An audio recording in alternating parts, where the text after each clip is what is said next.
अस्सलाम वालेकुम।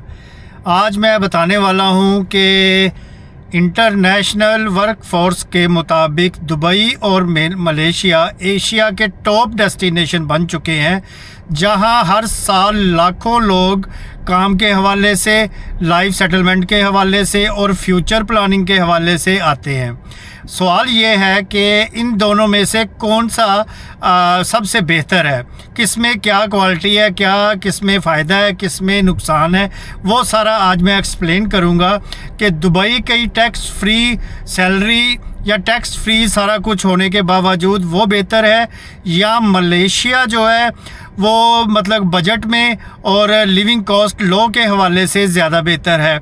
आपको दोनों का मुवाजना कराऊंगा, उसमें आपका लाइफस्टाइल भी आ जाएगा, आपका जॉब भी आ जाएगी, आपका लिविंग हाउसिंग रेंट भी आ जाएगा, फूड भी आ जाएगा। आज सारा कुछ मैं इस वीडियो में आपको बताऊंगा। जो लोग 2026 में अब्रॉड जाना चाहते हैं और अपना लाइफस्टाइल चेंज करना चाहते हैं या फ्यूचर प्लानिंग कर रहे हैं बाहर के किसी कंट्री में, दुबई और मलेशिया में, अब दोनों में आपको मैं बिल्कुल डिटेल से स्टेप बाय स्टेप बताऊंगा, ताकि आप लोगों के लिए फ़ैसला करना आसान हो कि मलेशिया आपके लिए ज़्यादा बेहतर है या कि दुबई। तो जो भाई नया है मेरे चैनल पे वो लाइक करे, सब्सक्राइब करे, ताकि आइंदा भी उसको इस किस्म की इंफॉर्मेशन वीडियो मिल सके। क्योंकि मैं दोनों कंट्री घूम चुका हूँ, दुबई में 5-6 साल रह के आया हूँ, अभी मलेशिया में मुझे 4 साल हो गए हैं, तो दोनों का मुवाजना आपको मैं करके बताता हूँ। पहले बात करते हैं दुबई की। दुबई एक इंटरनेशनल स्ट्रॉन्गेस्ट हब बन चुका हुआ है, ठीक है। वहाँ पे जो चीज़ें ज़्यादा हैं वर्क के हवाले से, construction, hospitality, real estate, finance और आईटी के हवाले से दुबई बेस्ट है। और दुबई में मल्टीनेशनल कंपनी की प्रेजेंस बहुत ज़्यादा स्ट्रॉन्ग है। अगर आप स्किल्ड प्रोफेशनल हैं तो engineer, accountant, IT, hospitality expert हैं तो दुबई आपको हाई सैलरी देगा, टैक्स फ्री सैलरी देगा और बहुत आपके लिए बेहतरीन फ्यूचर है वहाँ पर। दूसरी तरफ मलेशिया भी फास्ट ग्रोइंग इकोनॉमी है। यहाँ स्ट्रॉन्ग सेक्टर जो है electronics, manufacturing, oil and gas, tax service, health care. Malaysia में स्पेशली साउथ ईस्ट एशिया का बेहतरीन इन सेक्टर में इस टाइम जा रहा है। दुबई हाई सैलरी फोकस करता है और मलेशिया स्टेबल ग्रोथ और बैलेंस्ड अपॉर्चुनिटी देता है। पॉइंट 2 पे आते हैं सैलरी की तरफ, जो सबसे इम्पोर्टेंट है।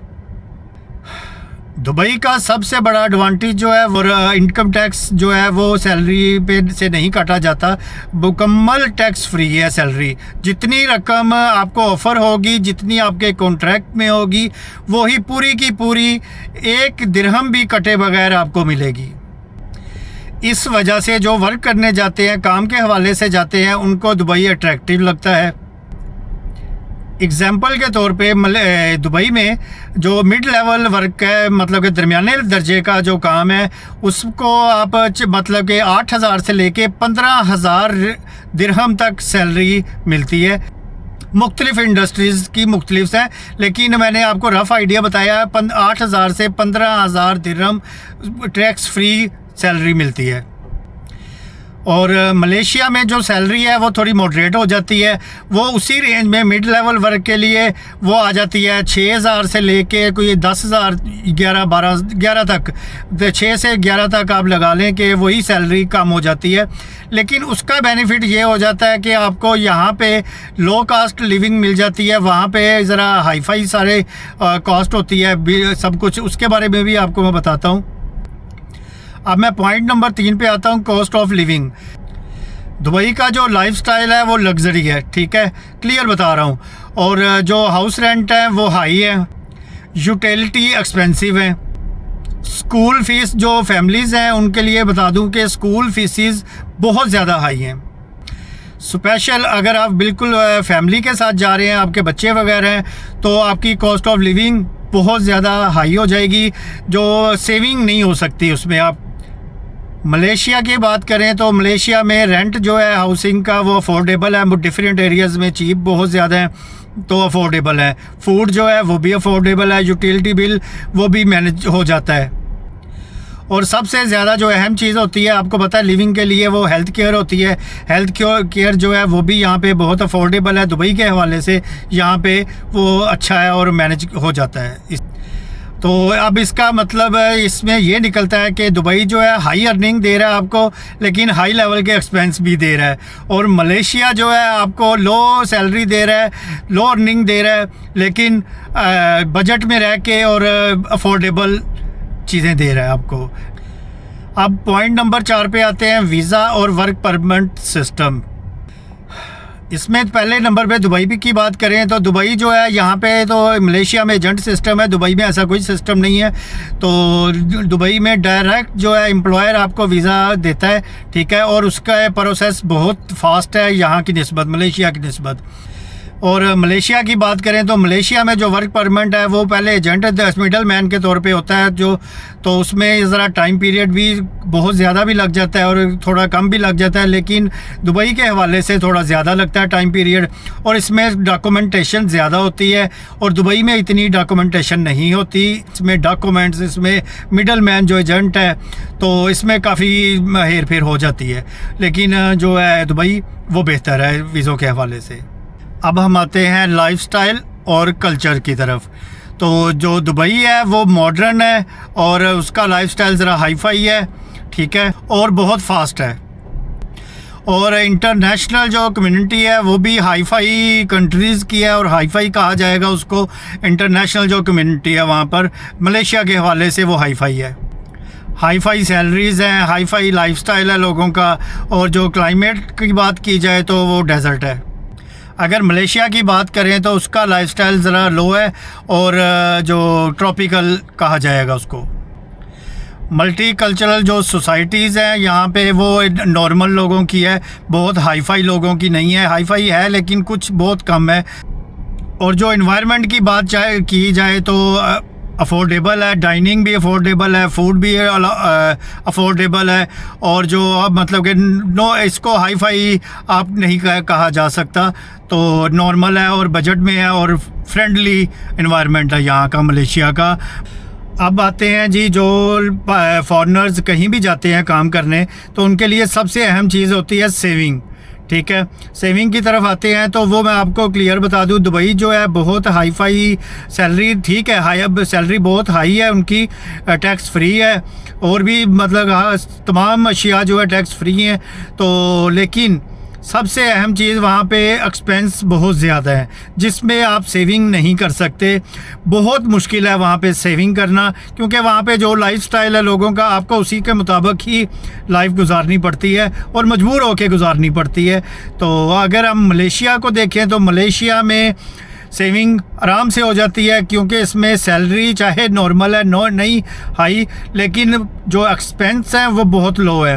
उसके बारे में आपको डिटेल से बता दिया, सारे एक्सपेंस यहाँ पे लो हैं और इसमें सेविंग के चांसेस ज़्यादा हैं, आप सेव कर सकते हैं। हाँ, अगर एक सूरत में आपको दुबई में सेविंग हो सकती है, अगर आप सिंगल हैं और कंपनी आपको रिहाइश दे रही है, यूटिलिटी बिल वगैरह दे रही है, तो फिर चांसेस हैं कि आप कुछ सेव कर सकें। अगर आप फैमिली के साथ हैं तो फिर ये चीज़ नहीं हो सकती, सेविंग दुबई में नहीं हो सकती। अब आते हैं कि लॉन्ग टर्म जो रहना चाहते हैं, जो पाकिस्तान या कहीं से भी आते हैं किसी भी जगह काम करने, तो उनकी कोशिश होती है कि यहाँ पे लॉन्ग टर्म रहा जाए और मुस्तकिल तौर पे हम उसी कंट्री को में ही रहें। तो उसके लिए कौन कौन से ऑप्शन हैं वो मैं बता देता हूँ आपको। पहले बात करते हैं दुबई की। दुबई जो है वो आपको कभी भी किसी को भी परमानेंट रेजिडेंसी अलाउ नहीं करता। हाँ, अब उन्होंने कुछ वीज़ा निकाल दिए हैं, गोल्डन वीज़ा वगैरह जो 10 साल के हैं, उसमें आपको टाइम मिल जाता है, आप परमानेंट रह सकते हैं अगर रिन्यू करवाते रहें।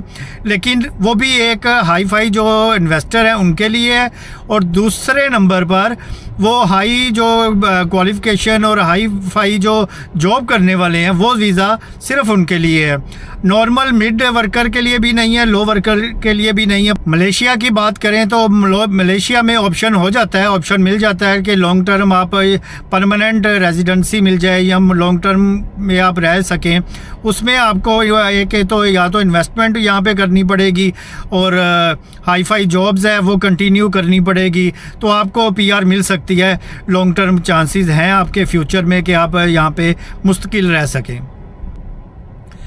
अब पॉइंट नंबर 8 जो है वो है जी सेफ्टी। कहाँ पे ज़्यादा सेफ्टी है, ये इस मामले में अगर देखा जाए तो मैं दोनों मुल्कों में रहा हूँ, तो दुबई में भी सेफ्टी के हवाले से आपको पता है कि दुनिया में मशहूर है कि सेफेस्ट तरीन कंट्री कहा जाएगा, सिटी कहा जाएगा दुबई को। और मलेशिया की बात करें तो मलेशिया में भी जो मेन एरिया हैं उनमें सेफ्टी बहुत अच्छी है, नो डाउट सिक्योरिटी बहुत अच्छी है। तो ये इन दोनों के हवाले से भी कुछ एरिए हैं मलेशिया में जहाँ पे इतनी अच्छी सिक्योरिटी या सेफ्टी नहीं है, बाकी मेन जितने सिटीज़ हैं उनमें आपको अच्छी सेफ्टी, अच्छी सिक्योरिटी मिलेगी। अगर सिंपल लैंग्वेज में बताऊं आपको तो कि अगर दुबई बेहतर है, अगर आप हाई सैलरी टारगेट कर रहे हैं, टैक्स फ्री इनकम चाहते हैं, फास्ट कैरियर ग्रोइंग चाहते हैं, लाइफस्टाइल प्रेफर करते हैं, तो मलेशिया बेहतर है। अगर बैलेंस लाइफ चाहते हैं, लोअर कास्ट लिविंग चाहते हैं, बजट चाहते हैं, सेविंग चाहते हैं, फैमिली फ्रेंडली इन्वायरमेंट चाहते हैं, स्टेबल रीजनल कैरियर ग्रोथ चाहते हैं, तो मलेशिया बेहतर है। अब जो लास्ट में बताऊं वो है मेन जो चीज़ डिपेंड करती है ना, वो आपके गोल के ऊपर करती है। आप किस गोल को लेके आप किस कंट्री में जा रहे हैं। अगर आपका गोल है कि सेविंग भी हो, लो बजट भी हो, लो लिविंग कास्ट भी हो, हाई फाई ना हो, नॉर्मल ज़िंदगी हो, तो वो मलेशिया है। और अगर आप हाई फाई लग्जरी लाइफ की आदत है, आपका गोल है मतलब कि आप हाई फाई लाइफ गुजारें, मतलब कि फुल इंटरटेनमेंट हो, फुल इंजॉयमेंटेबल हो, लग्जरी आपको चीज़ें चाहिए, तो उसके लिए दुबई है। अब गोल आप पे है, आपने मेरा काम था कि आपको बताऊं कि दोनों में क्या चीज़ें अच्छी हैं और क्या चीज़ें नहीं अच्छी। अब दोनों के आप कंपैरिजन कर सकते हैं। वो लोग जिन्होंने अपना गोल सेट किया हुआ है, कुछ काम के हवाले से जा रहे हैं, कुछ वैसे अब्रॉड में रहना चाहते हैं, तो ये दोनों आप चूज़ कर सकते हैं। मेरी इस वीडियो से आपको ये हेल्प होगी कि आप चूज़ कर सकते हैं कौन सा कंट्री आपके लिए सबसे बेहतर है। मुझे उम्मीद है पहली वीडियोस की तरह ये वीडियो भी आपको अच्छी लगी होगी। अच्छी लगी है तो लाइक कीजिएगा, शेयर कीजिएगा और सब्सक्राइब कीजिएगा, ताकि आइंदा भी फ़ौरन आपको ऐसी ही वीडियोस अच्छी मिल सकें। मुझे इजाज़त दें। अल्लाह हाफिज़।